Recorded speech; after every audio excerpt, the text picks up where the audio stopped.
Pioli akui Ibrahimovic alami masalah tendon saat Milan lawan Juventus.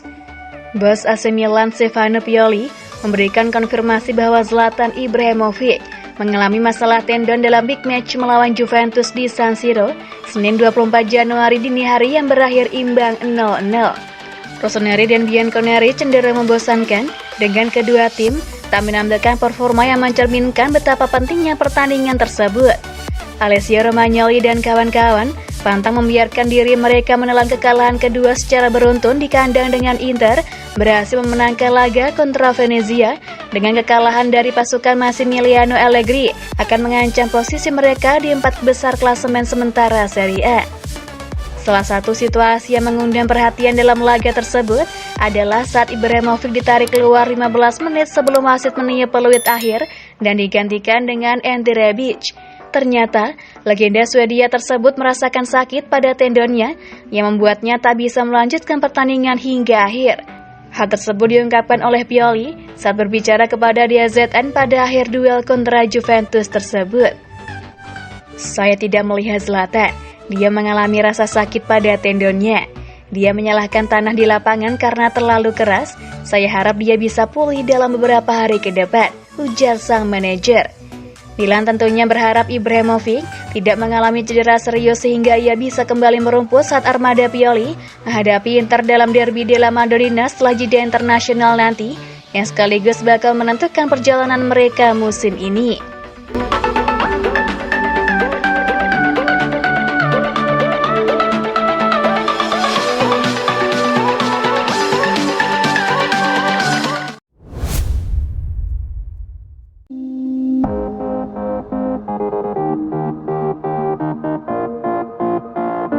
Kenapa AC Milan gagal mengalahkan Juventus? Begini kata Stefano Pioli.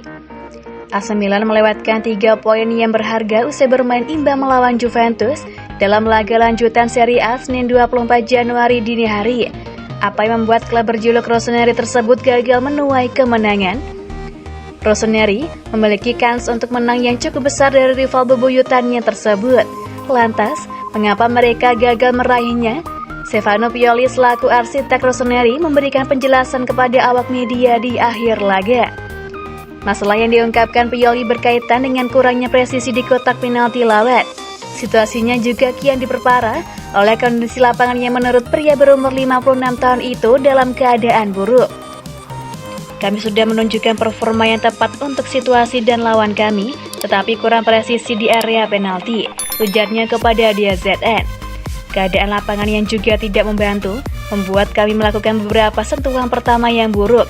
Harus melakukan sentuhan tambahan untuk mengendalikan bola dan itu membuat kami melambat.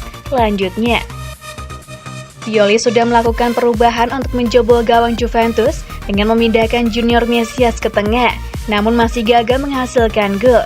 Ia pun berkesimpulan kalau masalah Milan tidak terletak pada taktik. Kami mencoba jadi berbahaya dan membatasi kesempatan Juventus. Kami memindahkan Mesias ke posisi yang lebih tengah, tapi kami kurang sesuatu di beberapa meter terakhir, kata Pioli lagi.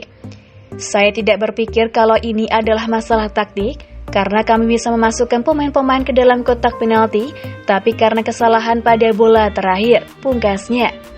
Ini akan menjadi PR besar buat Pioli untuk segera diperbaiki, apalagi Milan akan berhadapan dengan rival bebuyutannya Inter Milan pada pertandingan berikutnya. Syukurnya, laga tersebut baru digelar pada awal bulan Februari mendatang.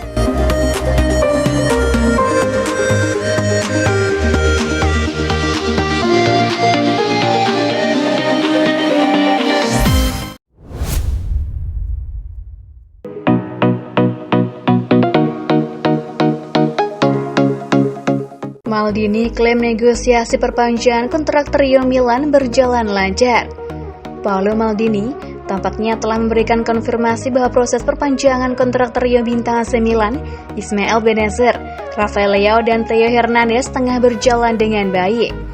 Situasi tersebut telah cukup lama dikabarkan sejumlah media dan hanya ada isu-isu positif yang berhembus dari Casa Milan. Kini, Maldini pun turut memberikan konfirmasi saat berbicara dalam pertemuan online AIMC 2021.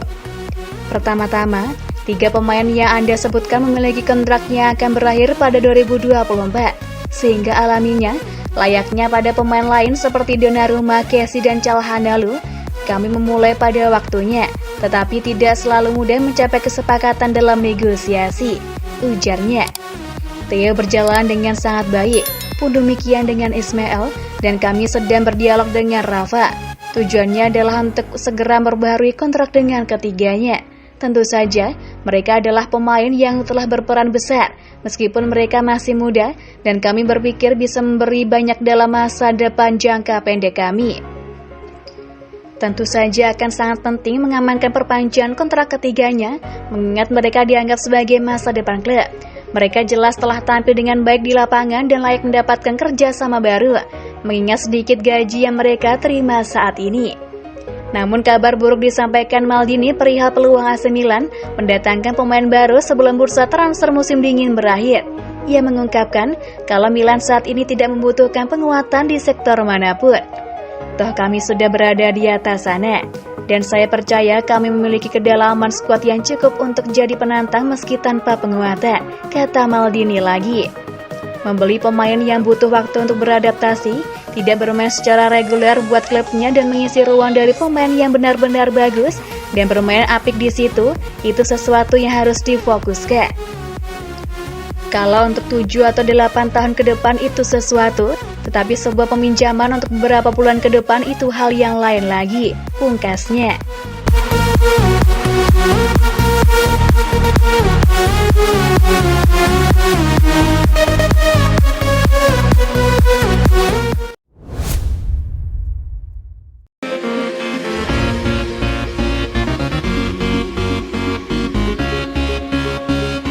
Pelajaran dari duel AC Milan versus Juventus, modal buruk jelang derby Milano.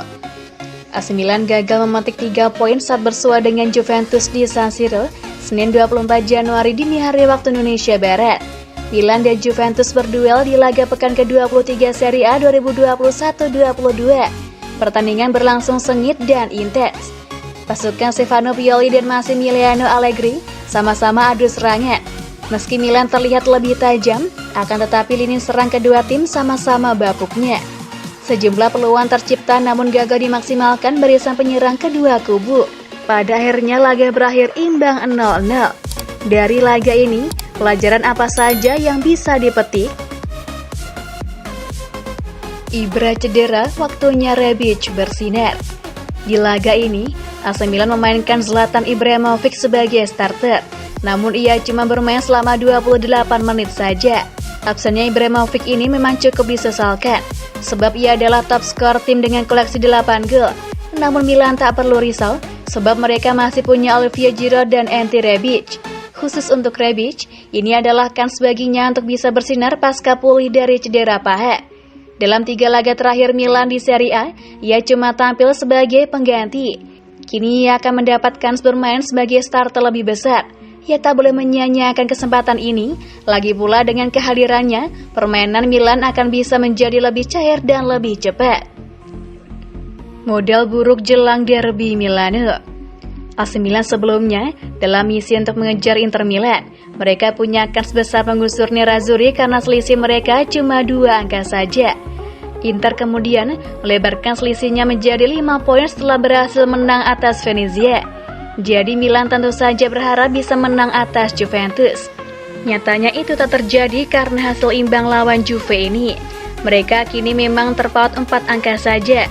Tapi sekarang, Milan juga harus bersaing dengan Napoli yang naik ke peringkat kedua dengan koleksi 49 poin juga. Hasil ini merupakan modal yang cukup buruk jelang derby lawan Inter Milan, sebab para pemain Milan akan mendapat beban berat di pundaknya. Mereka akan berpikir bahwa Milan tak boleh terpeleset lagi. Jika tidak, Inter akan makin menjauh sementara Napoli bisa membuat usaha mereka mengejar Nerazzurri makin sulit. Dalam kondisi tertekan, bisa saja Milan malah membuat kesalahan.